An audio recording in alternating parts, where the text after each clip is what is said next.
Tao Te Ching, translation by Tolbert McCarroll. Chapter 1.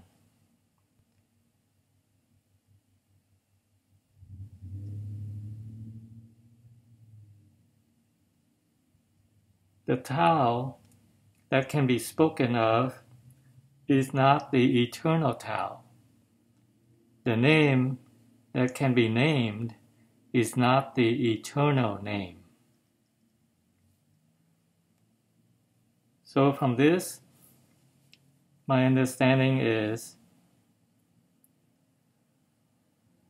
it's interesting because the name, we all have names, and those of us who have names, maybe a different name when we are older, a different name from what our parents give us, we realize that it's still us, right?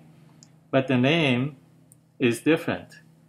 So in that sense, the name is, what's the word? Arbitrary, in a way. So that's why the Tao is like a life force of nature. And it doesn't have a name, not really. It exists, but we can call it Tao or Tao or life force or nature or God, whatever we like, right?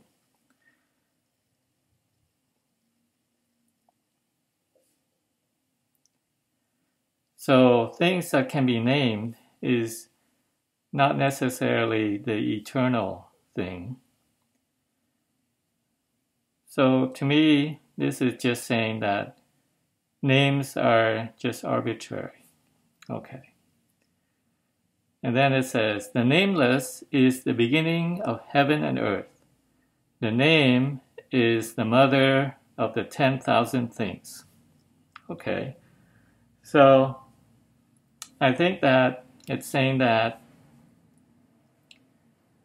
God, or the creation of the universe, is nameless in the sense that we don't have full knowledge or full understanding.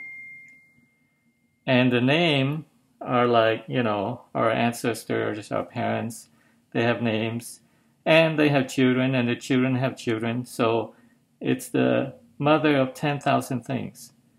So the things that we know of have significance. But the nameless is even further, in the creation of time, and that is even more, mysterious in a way. Okay? So it's interesting I want to preface it a little bit, and the Tao Te Ching is translated in many languages by many people, and it's still, in a kind of a vague way, the wording, it's like poetic and things like that, and scholars can tell you more about how difficult it is to translate.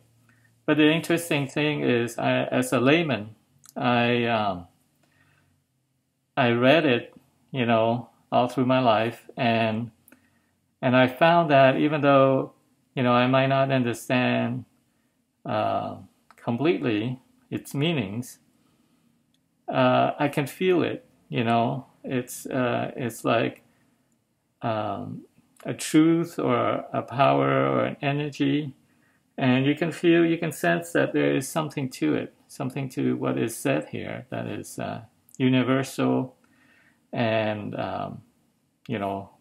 dare I say, truth. So, and it kind of helps me deal with life and, the things that come up in life, difficulties, arguments, challenges, things like that. And somehow the teaching of the way or the Tao helps me. So that's why I want to share with you from a layman's point of view and from my own point of view. You know, you have your own, and it's all good. You know, so just share. Okay, so send your desires away, and you will see the mystery. Be filled with desire, and you will see only the manifestation. Okay, so so this is kind of seems to me an Asian thing, because I'm Asian, so I think it's an Asian thing, but who knows, it could be universal. That the feeling that desire is something that causes you trouble, make you think, and cause you trouble. So it says, if you don't desire things, then you will understand more fully. But if you have desire, or you want to, you know, life, I found, and I think in this Tao Te Ching, that life is sometimes a paradox. If you want something so much, then you might not get it. But if you like, you know, I don't care, then suddenly it comes your way, right? So it seems like the way of nature is like that. So this, to me, is kind of like that. It's like if you desire too much, then you only see, you know, you don't see the full forest.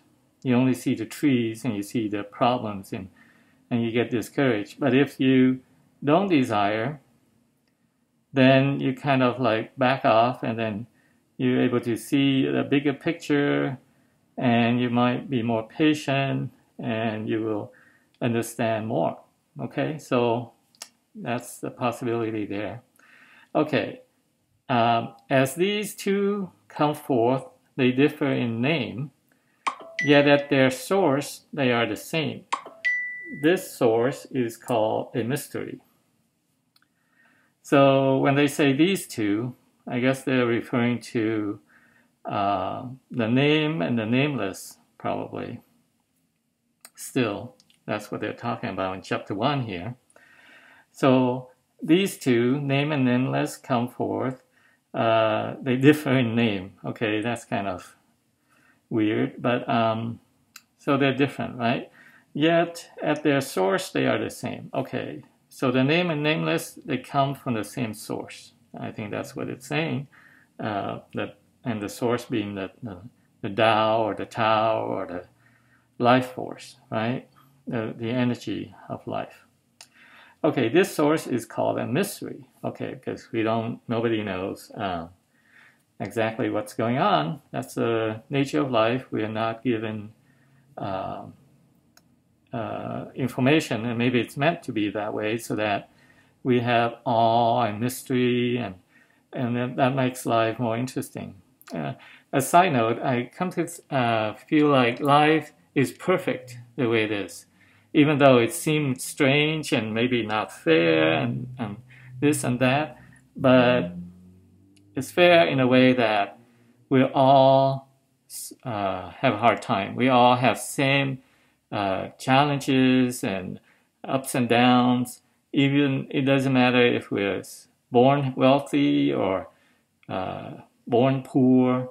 We always have challenges, and in that way, it's fair, right? You know, even if you're a billionaire, you still have, you know, relationship issues. You still have wants that you don't get, and things like that. So it's fair in that sense. That's just a side note. It's kind of interesting. Okay. And then darkness within darkness, the gateway to all mystery. Okay, that is really vague, and I think it's just expounding on that life is a mystery. It's layer and layer of mystery. Maybe that's what it's saying. And that's cool. All right, so that's chapter 1. I hope you enjoyed it as much as I have, and looking forward to continuation of my sharing and your sharing and your comments, and together we'll figure out, about life. And also, I think, as I said before, the reading of the Tao Te Ching somehow helped give me perspective in life, and that's why I just want to share with you all. All right, take care. See you next time.